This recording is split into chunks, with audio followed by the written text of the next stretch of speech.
Well, good morning, everybody. Uh, I didn't think it would happen, but somehow the Golden State Warriors stayed alive.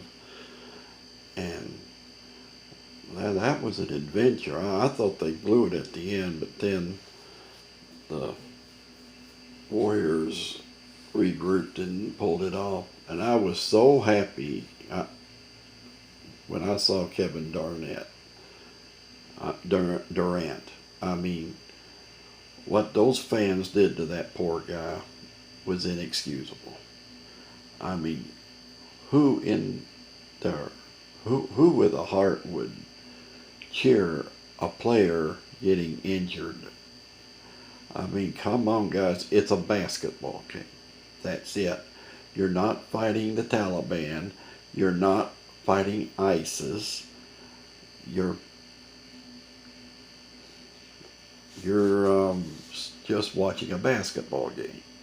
I mean, it means a lot. I know it's the championship, but by and large, it's just a ball game. Period. And to and the Raptors players were embarrassed by that. You could tell it. I mean, I think they were shocked. And I want to commend the fans that were behind the bench because when Mr. Durant was hobbling off the or limping off the court, they had class. They gave him a standing ovation. You guys rock. You saved Toronto from a really bad embarrassment. But those assholes who waved at him as he was leaving, real sarcastically and cheering when he fell to the court. Well, all I gotta say to you is, I mean, give me a break. Well, other things going on. U2. They sold out some arena down in New Zealand in 2 minutes. That's right, just 2 minutes. So though they are adding a second show, I guess so. How about adding about 10 more? Give the people a chance to see you. Uh, you that must be the only facility they're going to play down there. I, I remember back when War came out, I didn't decide to go to the concert till the night of the show. It was on a Saturday night. I just wanted something to do, so I went to see U2. And this was at the Atlanta Civic Center. And they didn't even sell out.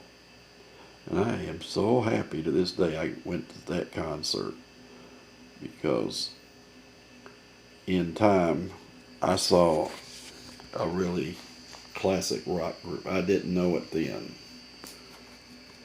but they were on the verge of it. But I am so glad I went to that concert. I remember this man taking his two teenage boys, and the boys sat there and watched the show, and the man in front of me was just doing the Watusi. He was dancing and twisting around. He was having a good time, and the kids just sat there like, okay, all right. And what else is going on? Oh, well, not too much. What did Trump do today? Oh, he made this stupid comment that said, unlike Nixon, I won't go. Well, suit yourself, Mr. Trump. Hopefully, I don't think there's any way you're going to get impeached at this late date in your term, but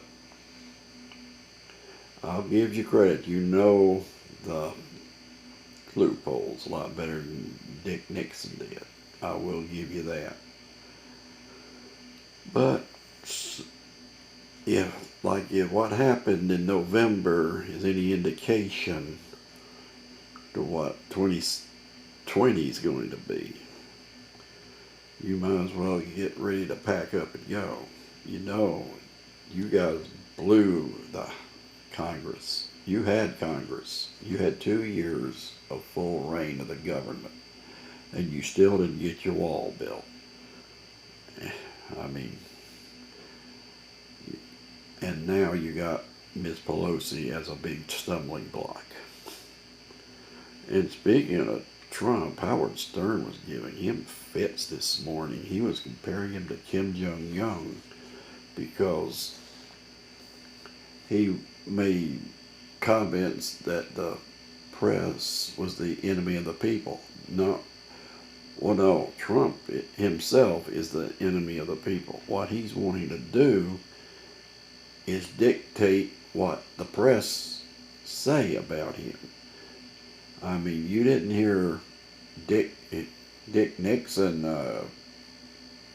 whine too much about the press. He stood there like a man took the questions. Same thing with Reagan when Sam Donaldson was drilling him about Iran-Contra. And that man, you could see the fear of God in his face during those days, facing the press. But he stood there like a man and took the questions. I mean, a lot has really changed since the 80s, my friend.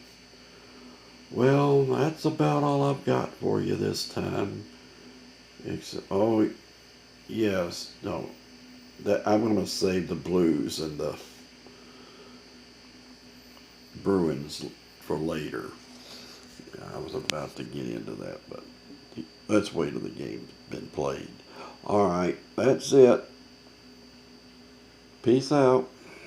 See ya.